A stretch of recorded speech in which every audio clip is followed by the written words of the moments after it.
Welcome back to A Celtic State of Mind. I'm Paul John Dykes, and we have a full house tonight. It's Sean Connolly, Kevin McCluskey, and Chris McElwain, and we'll be talking about Celtic 3, Aberdeen 0. I'm going to come to you first, Sean. You didn't have an opportunity to talk before the game.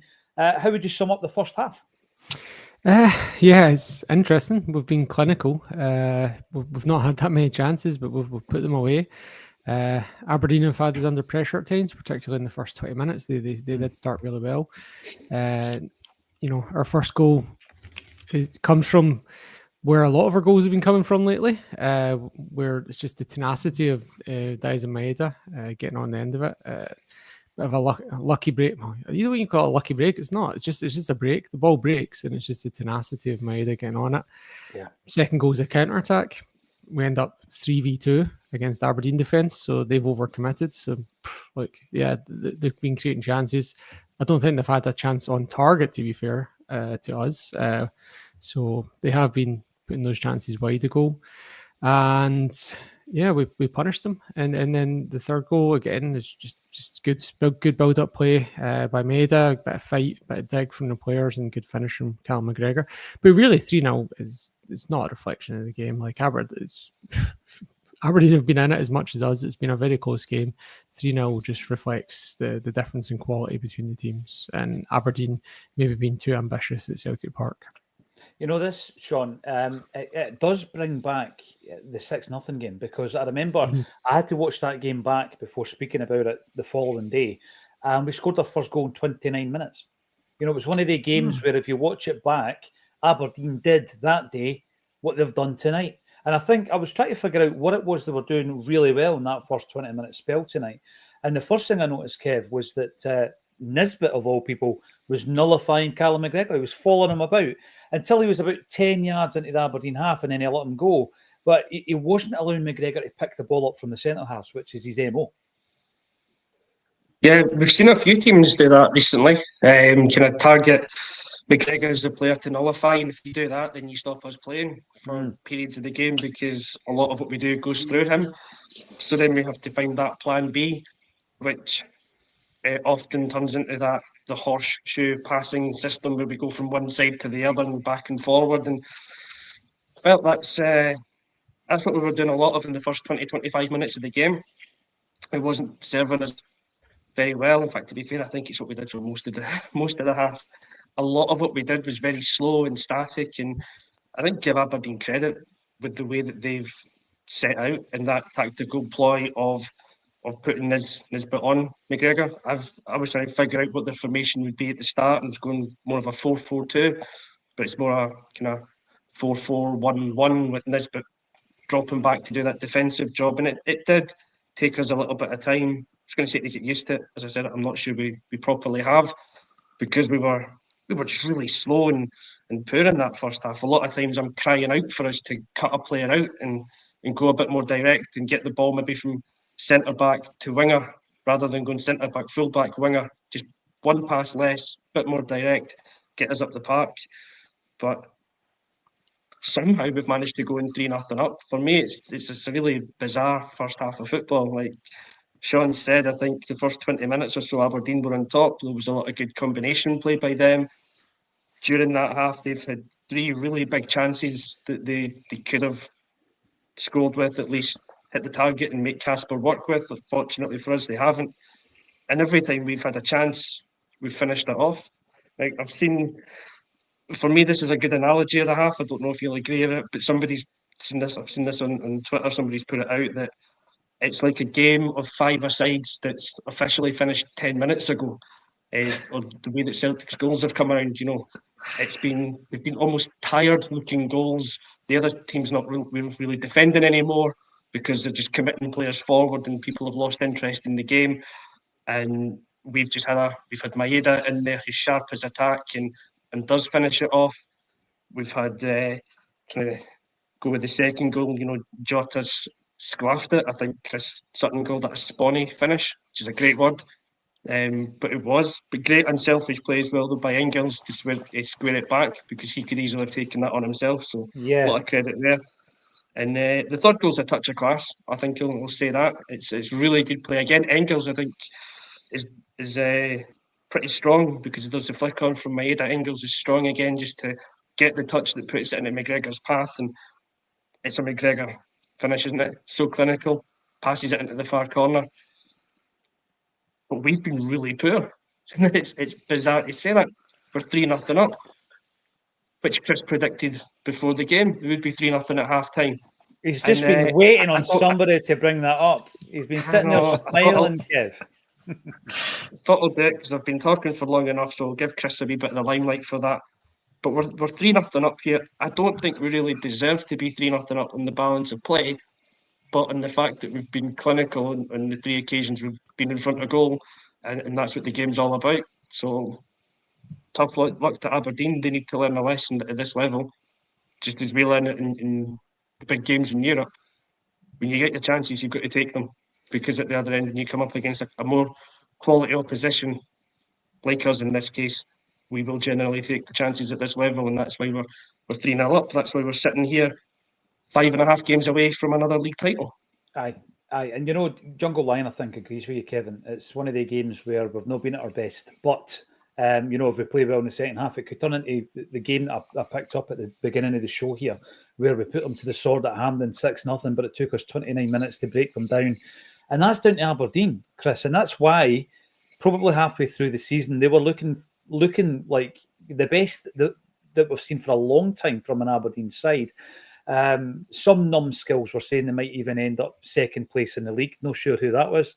And they fell off this edge of a cliff. But we've seen elements of their game tonight, that saw them getting results. It saw them coming back from a 2-0 earlier in the season at Celtic Park and scoring those 2 goals. So I think what they did, and this is just me watching it, you know, Nisbet nullified McGregor. They were doubling, trebling up on Jota and Kuhn. So they weren't getting much joy. But again, it's like Kevin says, and it's Brendan Rodgers is probably trying to educate us a wee bit on this. So they look for a different point of attack. And what you've then seen is us adapting. I mean, Engels has been involved in all 3 goals. His initial run for Maeda's opener was superb, ball carrying, absolutely brilliant. And then, of course, he gets the assist for Jota. Jota's, what did you call it? A spraff. What was it? Sponny. Spraff, yeah, one of them. Something begins with an S. And McGregor, obviously, you could say it was, I'm not sure if Engels touched the ball, but he certainly forced the Aberdeen player out the road and the ball breaks them. So I think Engels has probably benefited from McGregor being marked out the game, Chris. And then what you've seen quite a lot of the time is Kuhn finding Jota, Jota finding Kuhn, the cross, field passes, because you don't have McGregor orchestrating it. So I think we have adapted well. But Aberdeen have played their part in that first half being tricky. I think so, yeah. I mean, it was a bit of an ugly start, really, and 2 players that you're normally pretty assured about, you know, Engels and Schmeichel, both given, you know, Aberdeen chances through sloppy play. But we fortunately we survived those. I agree with what you say. I think the nullifying of McGregor's been telling. I wouldn't put it down to him having a bad performance. I just think that Aberdeen have, you know, got us pretty well scouted in that regard, and you know, I've seen that, you know, if you do nullify McGregor's ability to spread the play, then you know you take away, you know, one of our top top assets in the team. What I did like was, you mentioned Kuhn and Jota very early in the match. I noticed that Kuhn had forced a throw in. Jota was over trying to get the ball as quickly, and he was directing Kuhn as to where to go. You know, and Kuhn's come all the way over to that side, and I thought, well, that's good. You know, this is Jota maybe taking a little bit from the old Ange Ball times. You know, get the ball out quickly and get the move started. So I quite like that. I think they look as though they're starting to build a good partnership. Some of Maeda's movement, tremendous. I mean, for Jota's goal in particular, when he's on that run, there's a great moment when Maeda's just dragging one of the central defenders into the box, and the central defender, the Aberdeen defender's like, I need to go with him, you know, because it's Maeda. You know, so the 3 of them I think have combined quite well. Engels, I agree, and apart from that early mistake where we flipped the corner, I think he's influenced the game really well. Good unselfish bit of play for Jota's goal. He'd been perfectly within his rights to go for that himself. Involved in all 3 goals. Maeda, a predatory finish for his goal, because it was a deflection, but you know, he's not ball watching. His anticipation is right there, and he's right on it, and brilliant movement and a real instinctive finish, which was great. And McGregor, you know, despite being nullified in the early part of the game, still pops up with a valuable goal. And yeah, I agree on on reflection, I don't think it was our finest performance, but I thought actually, when you're not at your best, you have to take your chances when they come. And, for a change this season, certainly in recent games, when our chances have come, we've taken them. So, credit to the team for that. With that said, Aberdeen have shown that there is elements of quality in that side. They've shown that they've got a pretty shrewd manager. So even at 3-0, I think we'll have to still be on our game in the second half if we want to build on the lead. But it's I would say I'm grateful for the 3-0 at half time. Well, the thing is, I mean, how often have we watched Celtic create 20 and 30 chances in a game and not scored 3 goals, So I think you just take it. You just take it and think, well, we've been very clinical tonight. So, I mean, we've not been at our best, but I don't think it's negative to say that. It's just an observation. And Aberdeen have done it, and their usual culprits have been fouling without any bookings. Sean, was there a booking in that? Nielsen and Shinnie. Yeah, I thought there was at least one booking in it. What a surprise. I thought the first minute, the one where Jota gets studded by Shinnie, I thought that was a booking. He was lucky to get away with that one. But you mentioned Nisbet, Mark, and McGregor at the game. Well, that's the whole midfield really gets targeted. It's a tactic that's been employed. I don't know if they copied it from Baltimore or not. May he rest in peace. But that's the classic tactic, was to have Diamande and whoever just smash the Celtic midfield and get away with it. And that's what Nielsen and Shinnie have been consistently doing this season. And they're doing it again tonight. But, our wingers have been able to get into the game. And one thing I will say is don't sleep on Diaz and Maeda, in the sense when you watch that second goal back, it is 3-on-2, but the space for Engels comes from Maeda pulling the defender away. Good shout. Yep. And you mentioned, Chris, that Engels being unselfish. I actually thought he took a bad touch on his first touch. In that sense, he's had to square it, or not had to be. I mean, like, the touch that he takes means that the better option actually is squaring it at that point. Because I thought Jota had put a really, really well weighted pass in for him, and he probably should have taken it first time. But it's worked out. Bad touch, good decision on the second to recover. And it did feel like a bit of smash and grab. I think the only other chances we've really had were the one that Jota's cut inside and made the keeper save. And you can tell we were on the ropes. Not on the ropes, maybe that's a bit of an extreme, but we weren't creating anything to that point. That's the first chance we created. And Jota's doing the arms in the air, trying to get the crowd going. That's right, yeah. Aye. And it was early in the game, Sean, wasn't it? It was 15 minutes in. So... Yeah.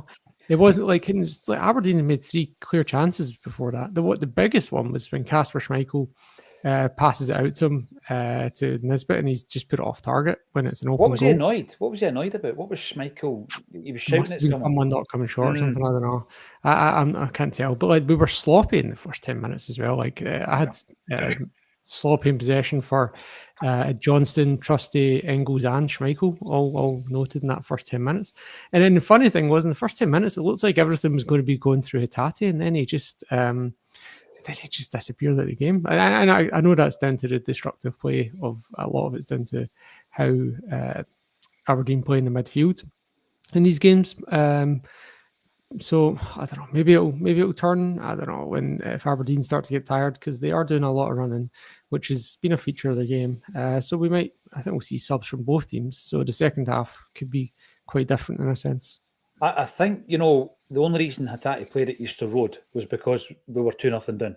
And it probably would have been an opportunity that went to plan for Rio to get something of a rest, because he was done in after the Bayern Munich game. He was absolutely perplexed at the end of the game. On the turf, the usual. So Mick Carty does look a bit leggy. There's no doubt about that. And if the game's won, Mick, I think it's time at that point to take players like him off. Maeda's our best player by miles, you go on to say. And I find this is incredible, because no one's going to disagree with you, Mick. But I think 2 seasons ago, plenty of the Celtic fan base would have disagreed with you, and they would have disagreed that he was the best Japanese player that we had as well. But that's the way it's gone, and that's just football. Is he on 25? Apparently 24, I think, Patrick. Plus 9 assists, which is sensational. When he's only McGregor's on 9 now.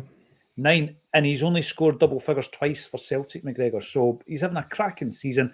And this is another one. Brown Warrior. Yes, Trusty needs a rest. Get Scalacci on, Brendan. He needs a run in the team. He is, of course, talking about Leo Scalacci, our very own Liam Scales. it's almost time to kick off the second half, so let's get a few more comments coming in first. Celt 88, it's a good crowd for a night game in February. It absolutely is. Something in the air that we could be up for a 5 or a 6 now. And Ross Crawford determined not to give Chris any credit because he says Big Lawrence got it bang on today, predicted 3-0 at half time. Fair. He did, to be fair. He did. That's fine. Green Machine. I'll give that one. Why are we moaning when we're 3-0 up? This negativity does man nothing.